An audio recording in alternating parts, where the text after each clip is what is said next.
I can't even remember the last good comedy that came out. What is it, The Hangover 3? Yo, man. Now You See Me, Now You Don't? Get ready for this list. We got...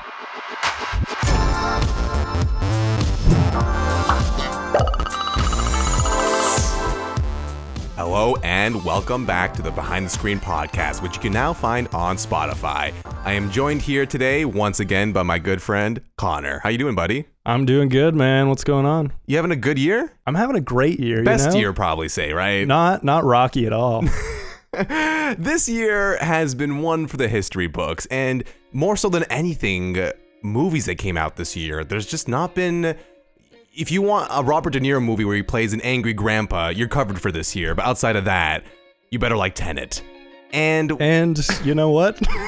A lot of people did not. And we started thinking, what is the best year for movies? Because it's very clear that 2020, it's no good. And we're going to debate what we think is the best year in cinema. And I originally put hard mode, no 1994, but I'm going to recategorize that as no cheap mode. Like, do we really think Pulp Fiction's the greatest film ever? So we divided up and we got the classic categories too. Because again, we don't want to be like, hey, just because, you know, There Will Be Blood came out this year doesn't make it the best. I mean, the best year has to have comedies, actions, dramas, horror. It's got to be absolutely stacked, full to the brim with action and horror and comedy. You're trying and to, everything. how am I supposed to carry all these movies? There's just so many good movies. I'm supposed to be going to the movies every weekend and loving it. And I will say this too, before we announce our years, there's just so many films out there that are just kind of underappreciated and kind of swept away that I love that we're doing this, because we're going to talk about some movies that we haven't gotten to talk about in ages. I mean, these are really great films that just because they came out from some weird obscure year, people don't really recognize them anymore. And I'm sure a lot of the people listening are going to be like, wait, that was that year? That was that long ago? Yeah. And let us know in the comments what your favorite year is, aside from 1994, please. All right, well, let's announce our years on the same time. We'll do a 3, 2, 1. Ready? 3, 2, 1. 2012. Whoa. I'm already starting to rack my brain about what came out in 2012. 2012, people are like early into the tens decade. The aughts, I believe they're called. The aughts, sure, yeah. Call it what you want, but it was a great year for movies. I'm pretty nostalgic for 2012, too. We were graduating high school. The Mayans were wrong. Let's party. Oh, my God. Wait a minute. Dang it. 2012 came out in 2012, didn't it? That's one of my favorite movies. There you go, man. Dang it. That's at the absolute tippy top of my list. John Cusack absolutely dodging those fault lines. Getting on that Noah's Ark at the end. All right, so we'll just real quick, why did you pick 2012? We had all these years to pick. I started from like a point of nostalgia, and I'm like, when did I have the best time going to the movies? When was there stuff I was like, I cannot see everything. Like, there's absolutely too much good stuff coming out this year. So I started with 2013, and I was like, there's so many good indie movies in 2013, and there's a lot of good drama stuff. But then I went back to 2012, and it's much more well-rounded. There's action, there's great horror, there's great drama. It kind of seems like that was also a bit of the turning point where we were getting all of like the superhero fatigue. It kind of seemed like it was the time where we only had a handful of these movies left before the 2010 to 2020 was dominated by the superhero genre. And yeah, I think like Marvel was still kind of, I mean, I'll talk about later, Avengers came out in 2012, so we didn't have Disney fatigue yet, right? Exactly. There's just like too many monopolies going on in 2020 when it comes to filmmaking. So back then, things were a bit more of a mixed bag. Well, let's start with action then. What you got for action, man?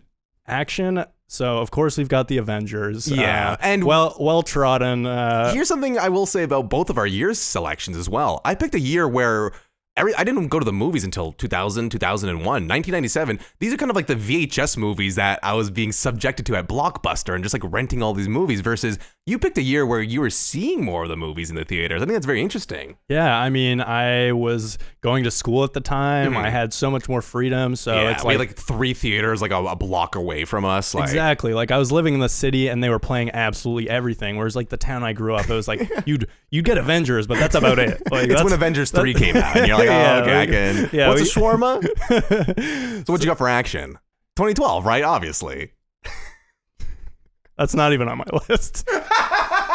Straight up, like I just really want, upset right now. I want to forget that movie. Dude, them driving while the whole city collapses is one of the best action sequences ever. You really got to look back and say that You might want to take a look back at that scene because it's not good. What do you have? All right, at the very top, The Dark Knight Rises. Dang. Dark Knight Rises is 2012, and it's my least favorite of the Nolan trilogy of the Batmans. The Dark Knight is obviously the clear choice. Batman Begins is still really good, and Rises is like the football game, like the CG doesn't look that good. It kind of has like Spider-Man 3 syndrome where like a bunch of people are being introduced all of a sudden. You're like trying to keep up with everything. Yeah, like there's Bane, and then there's like Catwoman Light. Like, Do you know what came out in 1997 though? Batman and Robin. Okay, now let's just hold on. I think for I'm a already second. beating you on this one. Like, Okay, listen. hear me out on Batman and Robin. Okay, look. In addition to like Was that the one where they had very defined nipples? I think that was the one with the bat nipples, and I'm pretty sure that was the one where they had the bat credit card. It was like one of the things. But I will say, so we got again. Like it's kind of hard to pick the one. I'll say Face Off. Face Off is one of my favorite films of all time. The fact that I could have seen that in a theater with people ripping faces off and like Face Off is the Nick Cage face swap with John body Travolta, swap. John Woo. This movie, and here's the thing. Dark Knight, fantastic movie, right? I think Dark Knight Rises. Dark Knight Rises.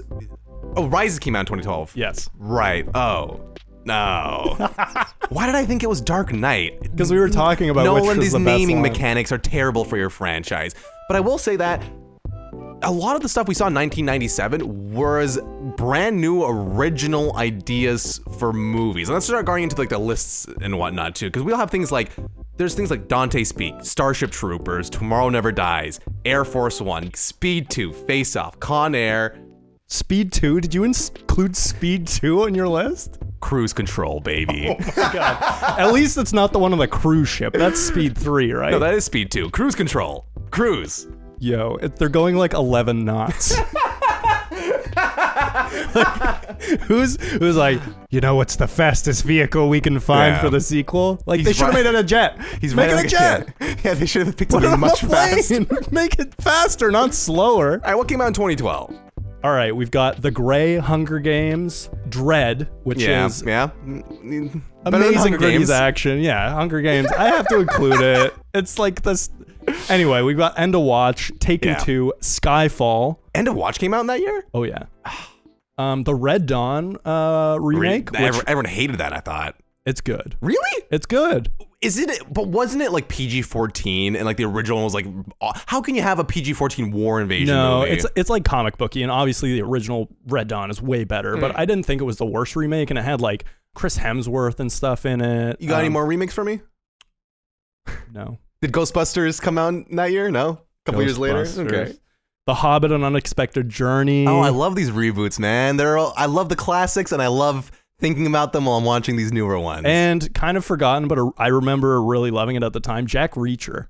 Yeah, and yeah, it's... But Skyfall, you had Quantum of Solace, which was so mediocre. Yeah, so bad. The fact that they came with that film after Quantum of Solace was... Especially because it was like a 4-year gap or something. Like, Quantum of Solace came out like 2008 or 9. Yeah, and Skyfall had Roger Deakins. Like, it looked absolutely gorgeous. Like, especially Sam Mendes directed it, so you got a lot of good stuff going on. And like Dread especially is like another reboot. Yeah, I love all these rehashed. You know, if you want to another Batman movie, we have another Dread movie, another Red Dawn movie. Hey man, I'd rather a good reboot than a crappy, corny original. Con Air came out in 1997. Oh man, you're just like, this is like dollar store bin VHS tapes. Like, that's 1997. Alien Resurrection. All these stand out, amazing, fantastic movies. Resurrection. Oh my god. Let's just call it here. But okay, so here's the thing though. 97, we start to see the trend of sequels coming out to things, right? We see Speed 2, we see Batman and Robin, we see Alien Resurrection, but there's still enough, I find, original ideas. Because even the stuff you're mentioning is like it's based off The Hobbit, it's based off the Jack Reacher book series versus like, you know, Starship Troopers. Like, what a freaking fantastic original idea that when you watch it, you're like, oh yeah, they're never gonna make something like this again. there's just so many visually striking things about a lot of these movies where it's like, I find in the 90s, they kind of had to make you remember the movies more because you couldn't go home and watch them after. It was 97. You want to talk about these movies all weekend. So they're making them these memorable experiences that are better like one-offs almost, because you're like, oh yeah, I'm just gonna keep talking about this movie, versus like 2012, it's like, it's the year of the rewatch where it's like, go home, watch it again. Like some of those, like, how long was Dark Knight Rises? That was like a 3-hour movie, right? It was probably over 2.5 hours. But I would argue, like, if you're just talking about kind of the last 30 years in cinema, like, guess what? People aren't talking about Con Air. People aren't talking about Face Off. I guarantee most of the people listening haven't watched that or never want to watch it again. The Lost World of Jurassic Park? Everybody's still talking about the Avengers, Dark Knight Rises. Like, I get that it's more recent, but they're still more memorable movies. We're going to be talking about Can those. you hum me the Avengers theme song real quick? Avenger time. Okay, we'll call this a draw. We're not calling it a draw. Starship Troopers is the only notable movie you've mentioned. Well, here's the other thing too. A lot of these movies in the 90s, a lot more practical effects. You're seeing a lot more artists. Why you gotta hit me where it hurts? CGI, dude. I don't want to watch green screens. I don't want to watch blue screens. I want to watch the real deal, man. Dredd had plenty of practical effects, plenty of blood packs going off. Mm-hmm. All right, let's move on to comedies. All right. Something that is not subjective in the slightest. You're done with this category. You're absolutely done. I can't read the names of these movies without giggling. What's your top one? 2012? I can't even remember the last good comedy that came out. What is it, The Hangover 3? Yo, man. Now You See Me, Now You Don't? Get ready for this list. We got Project X, Tim and Eric's $1 billion movie, 21 Jump Street, Goon, American Reunion, Magic Mike, American Ted, Reunion, Magic The Mike, Watch, Ted? Pitch Perfect, Seven Psychopaths. Pitch Perfect? You've never seen Pitch Perfect? Hell no, I haven't seen Pitch Perfect. And I didn't want to make a musical category just for Pitch Perfect, so it's in comedy. I know you can't bash Project X. It is obviously I can't bash Project X. The party movie of our generation. I'll give it to you with like the action movies and stuff. But the comedies of the aughts are just so. I mean, the fact that you had to like genre bend like half of those to make them fit into the year they came out. Like, did nothing funny come out that year? Project X? You're telling me 21 Jump Street wasn't a phenomenon? And I drooled on myself laughing during that movie. But let me just give you a couple of these guys, right? You might have heard of some of these movies. Bean? The Mr. Bean movie. When he's flipping off everyone in the convertible. Store bin. Liar, liar. Liar, liar. Oh, man. What am I watching TV at midnight? All right. Give me a deep breath. Liar, liar. Hercules. Men in Black. Austin Powers. Beverly Hills Ninja. Air Bud. Mr. Magoo. Flubber. George of the Jungle. Private Parts. Home Alone 3. And National Lampoon's Vegas Vacation. Now, here's the thing. I'll give you... All of these are hilarious. Comedies haven't been good since I'll the 90s. give you Austin Powers and Liar, liar. But the rest of them, I'll leave. I'll leave those on the shelf. Were there no children's comedies that came out in 2012? Like, didn't Toy Story 3 come out or something? I made a separate animation category. I have one animated movie on my list, I think. So if we're including those in comedies, sure. I've got Brave, Paranorman, Frankenweenie, and Wreck-It Ralph. I laughed up a storm during Frankenweenie, the black and white. Frankenweenie. It was a good movie. Frankenweenie's a sleeper for sure. But here's the thing, though. The 90s were killer for comedies, and all these great films. Bean, I put that up as my number one because, like, here's the thing. I've never seen it. Family of Immigrants, Mr. Bean's comedy transcends language. It's the fact that anyone can watch these movies, adult, young children, versus so many movies nowadays. I think it's just it's a stark contrast when they want the adults to laugh and when they want, like, people that get the jokes to laugh. Like, it doesn't seem like they're making it for everybody anymore. Gorian, I don't really care about the children. It's me who wants to laugh. Home Alone 3, dude. I think that's my first Home Alone I ever watched. Is that the one with... they replaced the kid. Donald Trump in it? No, that's the second one. The third one is when they reboot the franchise and they have a completely different kid. Oh, yeah, that classic film where they replace Macaulay Culkin, yeah. Here's the thing, though. I will say... And I don't know, you have to agree with me on this, dude. All these movies are so fun and imaginative. Flubber? Dude, I remember the VHS box for Flubber because it was a massive green box that you pop open. Like, it wasn't just the movies, like the whole experience around these things. George of the Jungle? we still quote that to this day. That's one of the smartest, most unique comedies ever. John Cleese as a gorilla narrating the whole movie. The thing is, none of these movies are sticking with me. Like, no, I'm watching them back in the day. I'll laugh, sure, but like movies like Project X and Goon, they came out close to us. 21 Jump Street and Seven Psychopaths. Because that's what Seven Psychopaths, yeah, fantastic movie. But these are that's what's showing up on Netflix and stuff. Like Liar Liar, The Pen is Blue. Like there's so many of these movies. There's a reason why your movies are being forgotten. The first Air Bud, I don't think anyone forgot that movie, dude. Air Bud hasn't even been memed. It's it's prime for memeing, and no one even cares enough to meme it. Yeah, that's true. You know what is getting memed? What's though? getting memed? Most valuable primate.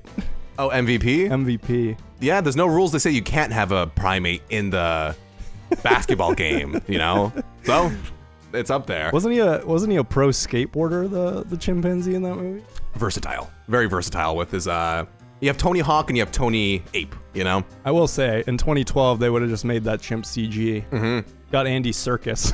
Here's another thing about the Bean. Oh, you haven't even seen the Bean movie. I mean, I could be here all day talking about the Bean movie because I know you can talk about the Bean movie all day, and I know I don't care about the Bean movie. I love Mr. Bean. I cannot say anything bad about Rowan Atkinson. I think I gotta say that the comedies edge a little bit towards me for the year. That's all I gotta say. I disagree. I understand your argument for proximity being confused with staying power. I just think that there's no original ideas for comedies anymore. Like what do they have? Like Neighbors 2, Neighbors 3, Pitch Perfect 4. We're not talking about Neighbors. We're talking about Project X. We're not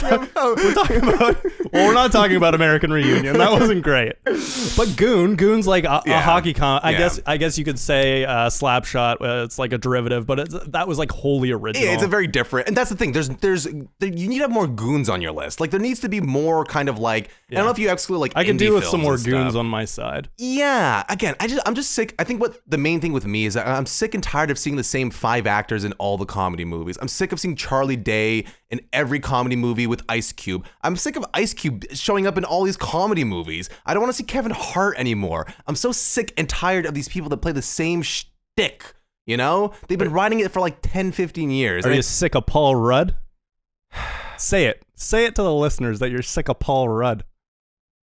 I'll never be sick of Paul Rudd. Do you want to move on to the heavy hitters? Do you want to do dramas? Yeah, let's do dramas. Because dramas is usually the most exciting part where you're like, oh yeah, that came out. I'm about to end this man's whole career. Oh yeah? Dude, I got two words here that are going to tear apart your whole list, so give it to me. All right. You want me to rattle them off? Oh, what is it, 2012? 2012. What was it, Avatar? Let me guess. We're not talking Avatar here. We're talking Moonrise Kingdom, Beasts of the Southern Wild, The Master, you may have heard of it, Perks of Being a Wallflower, Argo, Lincoln, Silver Linings Playbook, Life of Pi, Killing Them Softly, Zero Dark 30, and Django Unchained. You know, I just watched Killing Them Softly recently, and that was a good movie. Yep. That was a good year for dramas. It was a good year, and... So what stands out for you most, though? I mean, The Master is my favorite Paul Thomas Anderson movie. It's arguably his best. That movie changed me when I watched it a couple months ago. Yeah, like I recommend it to everyone, and you can watch it again and again because Joaquin Phoenix is like so magnetic in that movie.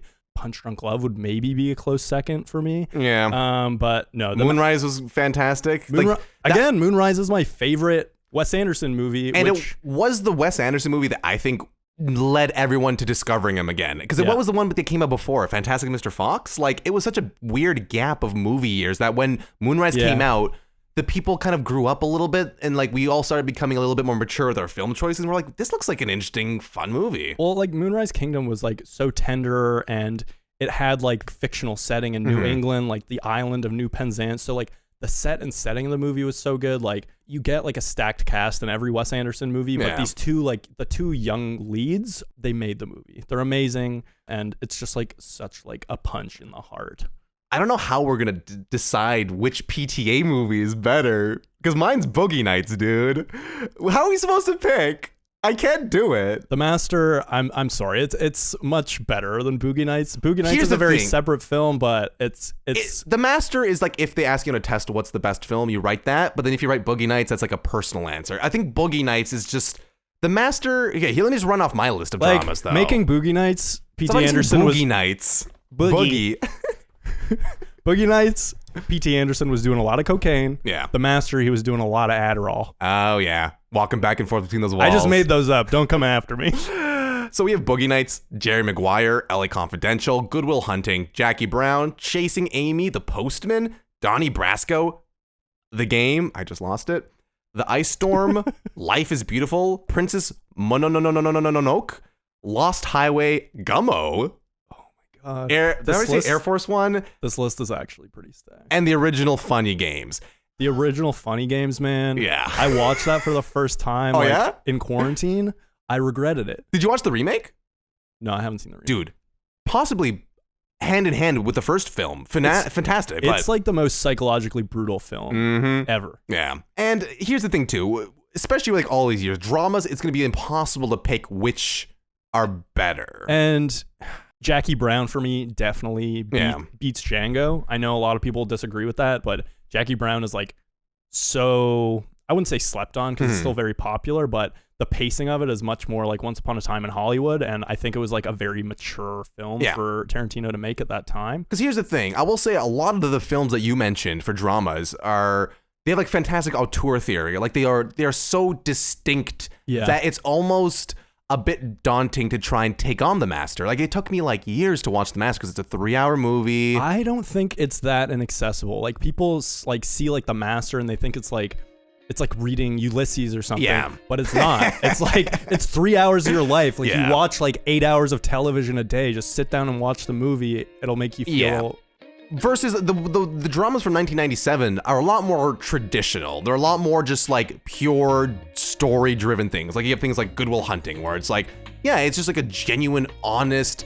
And that's the thing, I've been watching a ton of movies recently from the 90s while trying to decide this list. And some of those movies, you lose a lot of the stuff that makes them fast-paced and fun in like the 2000s and later on.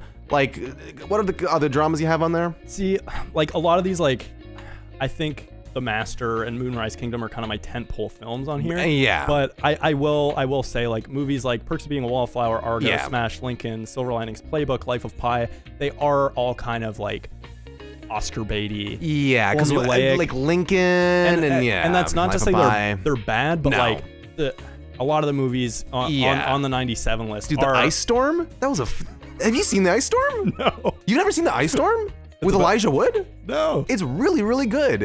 It's about an ice storm. It's about an ice storm in the 80s, and a bunch of parents go to a house and have a swingers party. They all throw their keys in a bowl. Oh, that sounds great. I'm going to watch that. It is a beautiful movie. You will cry at the end. And again, there's just so many of those films that, like I was saying in the beginning, that get overshadowed by The Masters. That get overshadowed by the Moonrise Kingdoms, you know? Like, I still haven't seen The Game yet, even though it's apparently supposed to be the freaking fantastic David Fincher, it'll blow your mind thing, you know? Yeah. LA Confidential is, like, extremely 90s, but it's also really good. Yeah, and I think I do have a bit of a soft spot for these kind of, like, 90s. They're all shot on film, so they all had that, like, and you watch these movies on, like, a nice Blu-ray cut, they look fantastic. So we agree that dramas, 2012 did have some good dramas, but it had a lot more Oscar bait that you kind of have to sift through a lot more. For sure. Versus you could just go on a box office top 10 list for 97 and pick out like any of the movies and you'll have a freaking fantastic time. Yeah, I honestly was not expecting that list from 97. Yeah. It's That's the thing, man. It's like these movies are hiding in these places. Like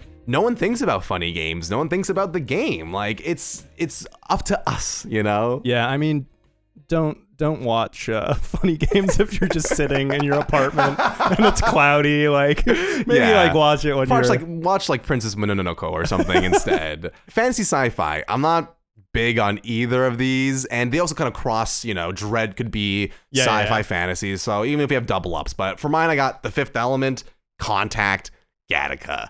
I'm not the biggest sci-fi, and like it all kind of just like melds into the same thing to me. Contact is super cool. Like well shot. Jodie Foster's amazing. McConaughey. But what I've got is Chronicle. Yeah. Men in Black 3.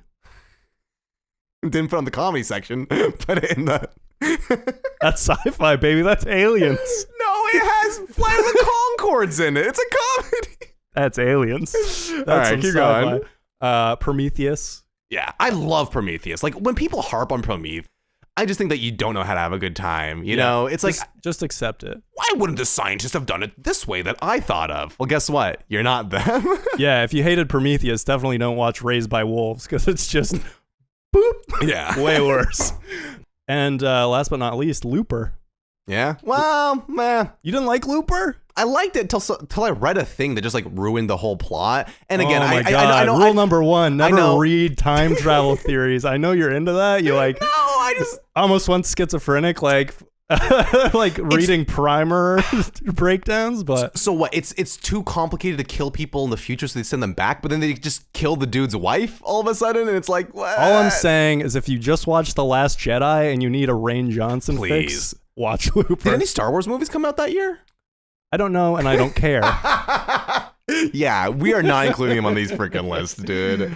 I've never seen The Fifth Element. I know that's like a sin. No, I haven't seen it either. Yeah, again, it's sci-fi fantasy. It's just so hard to like. Fifth Element, Bruce Willis? Yeah, and I think it's the one with like the orange hair, the past or something. Popular Halloween costume. Yeah, very popular. But not popular enough for me to watch it. We watched Gattaca in my university class for biology because it's apparently very accurate, and it's a great movie. I've never seen it. That's one of those movies where I just walk in class like we're watching Gattaca. I'm like, Gattaca. All I know about Gattaca is that a character on the League just yells it as his attack move whenever he does anything.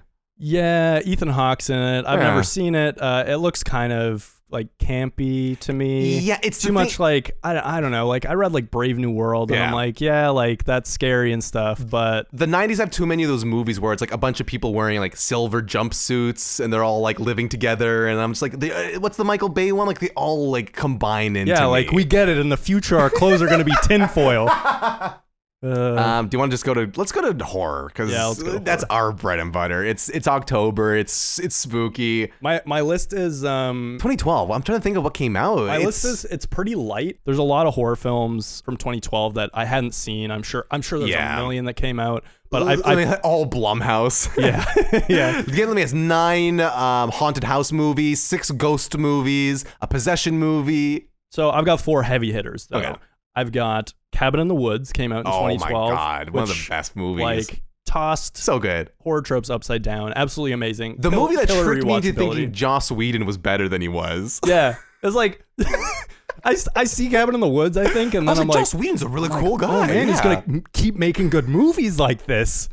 And I think I might be wrong, but I think he co-wrote it with Fede Alvarez, who went on to do the Evil Dead reboot. Oh, and we gotta say too, didn't Joss Whedon direct Avengers? Yeah. Didn't he? Or he wrote it or something, right? I think he might have done this thing called like Firefly too. All I'm saying is 2012 sounds like it was a great year for Joss Whedon. Yeah, good for his pocketbook for sure. Yeah, for sure. So yeah, Cabin in the Woods, Silent House, not exactly a well-known film. Mm-hmm. It was kind of like a one-take horror film with what's her name? One of the newest Olsen. Oh, why are you looking at me? What? What? Never mind, look it up.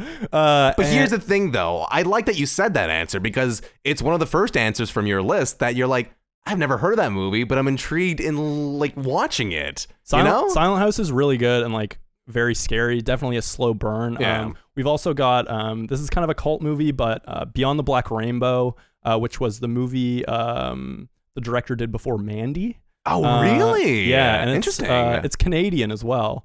So it's one of those movies where it's like you watch something like, I have in my notes a psychedelic freakout 2001 without the Space Odyssey, because it is just like a super slow but like visually like explosive film.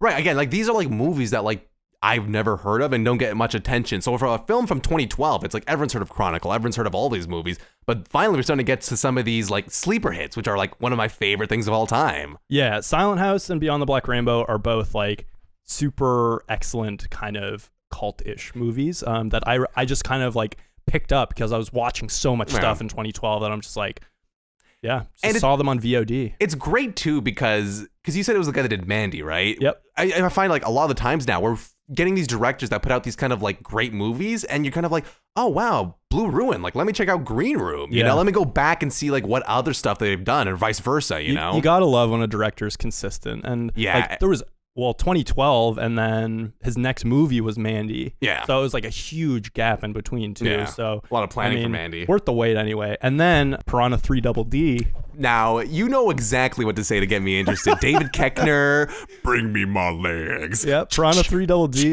is that the one where he takes an outboard motor and is just like mad killing piranhas? That's the first one. The piranhas eat his legs during that scene, and then Ving Rhames is in a wheelchair in Double D, and he has shotgun legs. Yeah, and David Hasselhoff is in it. 3 Double D was like very like 8-legged freak vibes to me. 8-Legged Freaks was an actual movie, though. Piranha 3 Double D, its runtime is something like 69 minutes, and then it's 13 minutes of like weird, like people swimming in the pool and having fun montages. Yeah, it's a, and then also wasn't Doc Brown in these movies? Oh yeah, he was. And at the end, well, because you gotta have a scientist. Okay, I'm letting you win this too easy because I just love this movie. Yeah, because the end of 3 Double D. The fish walk onto the shore, and the next movie is going to be because them walking. Like, I swear to God, that was the ending of that movie. Are you saying they didn't make another one? I'm holding out. And then I didn't love this movie. It is very scary though. Sinister. Oh, I've heard that's a very scary movie. Yeah, very scary. It's like, it's not great, and I think it got outshined in years after by stuff like The Conjuring. I was gonna say, was it in the Conjuring universe? No, it was that vibe though, because it's like very like possession, spooky house. I want to say it's like set earlier, like 60s or 70s. Yeah.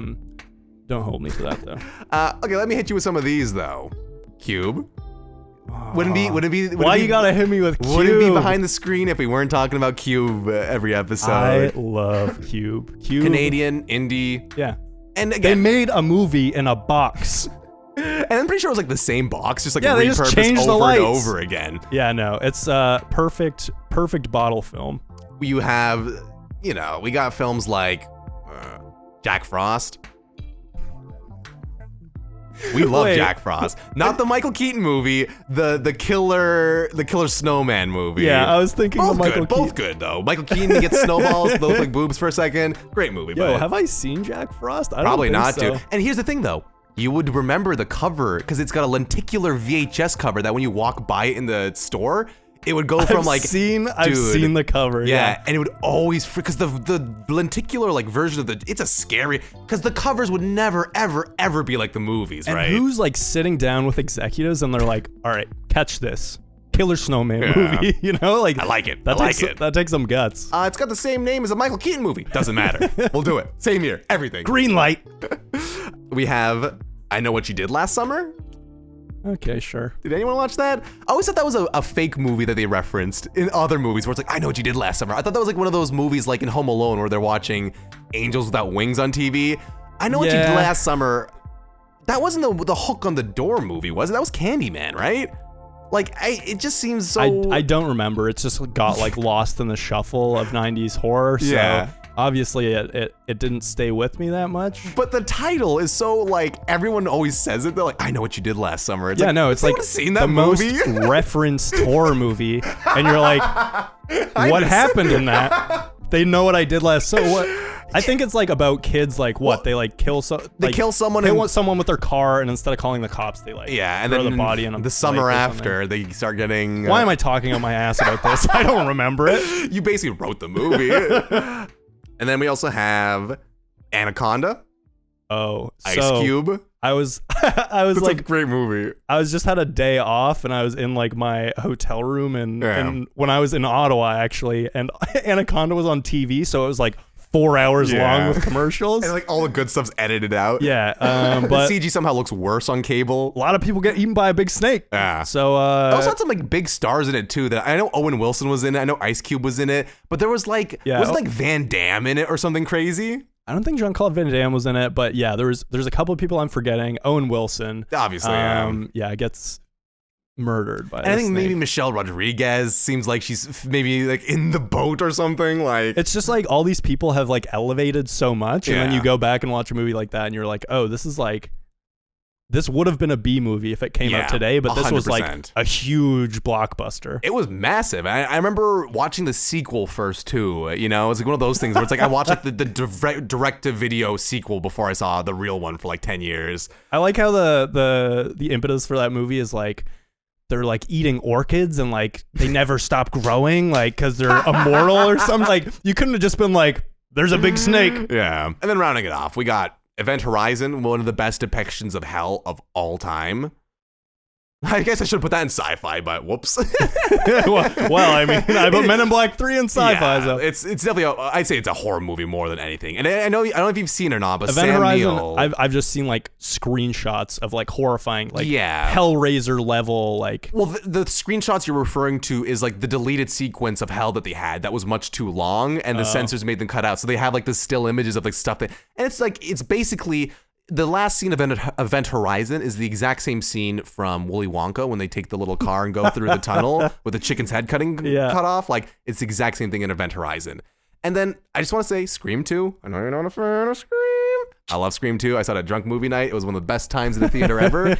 And one film that no one talks about that needs more people talking about it, The Relic. 1997. It's a horror movie creature feature that takes place in a museum at night. Freaking awesome. You need to get it. What's the monster? It's basically like they dig up something and they bring it over from like an exhibit, and then you don't really know if it's like a spirit or an actual creature of sorts. It's violent, it's great, it's original. Like you've never heard of it, but if you watch it, you'd be like, dang, that's making me think like Night at the Museum should have been a horror movie. 100%. Like, because there no way all these people are dead for that long, and they get woken up, and they're like, oh yeah, we're all gonna be friends. Owen Wilson's like, wow, come be my friend. I'm a cowboy. Wow. Horror though, it's changed dramatically, right? The 90s versus the aughts. It's like the aughts you're starting to actually do like smarter things. So you're starting to do, Cabin in the Woods, right? Goes up with Wes Craven in terms of just revitalizing the genre and kind of poking fun at everything. Yeah, and I think today we're still stuck in that like trope loop. Like I was hoping like Cabin in the Woods was going to be kind of like a renaissance booster for like having kind of these trope breaking movies, and it's like the only horror movies I get excited for now are more like dramas, like really gritty stuff. That's like Green Room. Like Green Room is arguably a horror film, like with the amount of gore it has, but it's like so based in reality, because I'm so sick of like just these like kind of cheap scare, just like by the numbers. Like it's so predictable. That's the worst part. Anybody can make a movie nowadays, so they're just like, oh, like I love 80s slasher movies so much, I'm gonna do another one of those. Like, and we will say too, like both years that we picked, horrible year for trailers for movies too. Like the 90s were like kind of the point where it was like, here's the whole thing, and then he's gonna go on an adventure, and then the you want to convince somebody to watch a movie from the 90s, do not show them the trailer. They're all horrible. Because it's like, but then if you watch trailers from the 2000s, 90% of the time, the last shot of the trailer is like the last shot in the movie. They just released the trailer for Monster Hunter, and people are like, yeah, that last shot in the trailer is like pretty much like Amazing Spider-Man 2 levels of that's gonna end the movie. Yeah, no, especially I was watching trailers for a bunch of these 2012 movies get today. Hyped up for them. And I'm like, watch the trailer for Chronicle. I'm like, oh yeah, I don't need to watch this at all. Like it's the whole movie. It's the whole movie. Like you have like the inciting incident, like them finding like the underground like alien whatever, and then it shows like them all flying at the end and fighting each other and stuff. And it's like, let's just stop watching trailers as a 100%. Society. Like it's you know me, I plug my ears in the theaters now, man. I look away. I went to them. This man will go out of the theater if I'm humming the Avengers theme. I did that for the Joker trailer, and then like it didn't end up mattering. Yeah, like that's the thing too. Sometimes you go back and watch these trailers, and you're like, that didn't spoil anything. And then sometimes, like I went back and watched like the Jurassic World 2 trailer, like the second World movie, and it was like, oh, I'm so glad I didn't watch that. Like every beat was in there. All right, let's just round it off then with romance. Romance. Yo, I don't have a romance category. You don't? Hold on. I got one. It's the biggest film of all time, honestly. Oh, are you gonna? Is it Love Actually?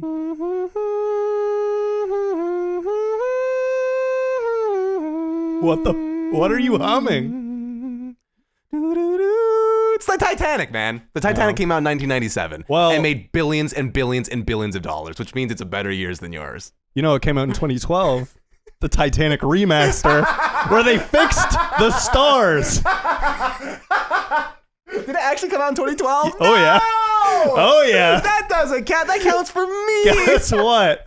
Neil deGrasse Tyson said those stars were wrong, and James Cameron fixed it. I hope he made them worse. Screw Neil deGrasse Tyson. Titanic it was actually the first movie I coherently remember seeing in a theater. You watched that in a theater? Yeah. Did your mom make you go, I guess? Yeah. We were sitting like right beside the speaker, so all I could hear was whoosh, whoosh. watch the whole movie. Yeah.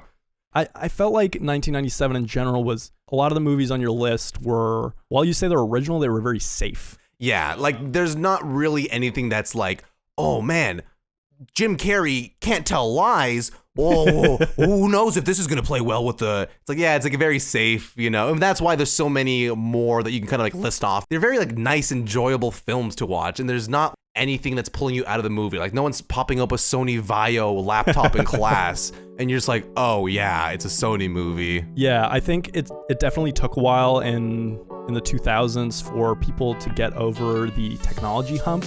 Like even you watch Casino Royale, and it's like he's using like a Sony Ericsson, and it's just like a terrible looking device. Yeah.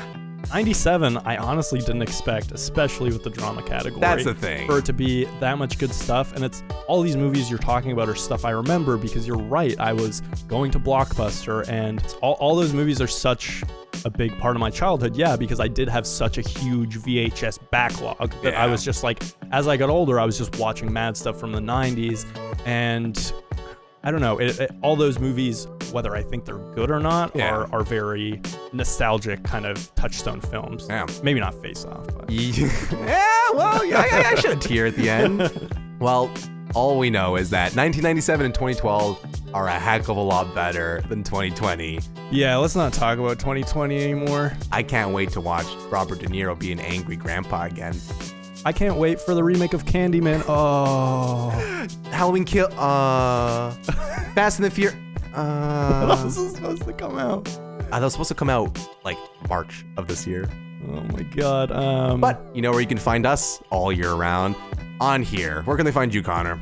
They can find me on Instagram at _Connor Reeves or on Twitter at Connor_Reeves. Awesome. Thank you so much for listening to the podcast, and thanks so much for coming on. Thanks, everyone. Thanks, Gorian. What's a worse year for movies, 2020 or 1901? Those Méliès brothers, they didn't have any sense of mise en scène. Thank you so much for checking out the podcast. Leave a like and subscribe, and let us know what your favorite movie year was. If you're at 1994, I'm coming for you.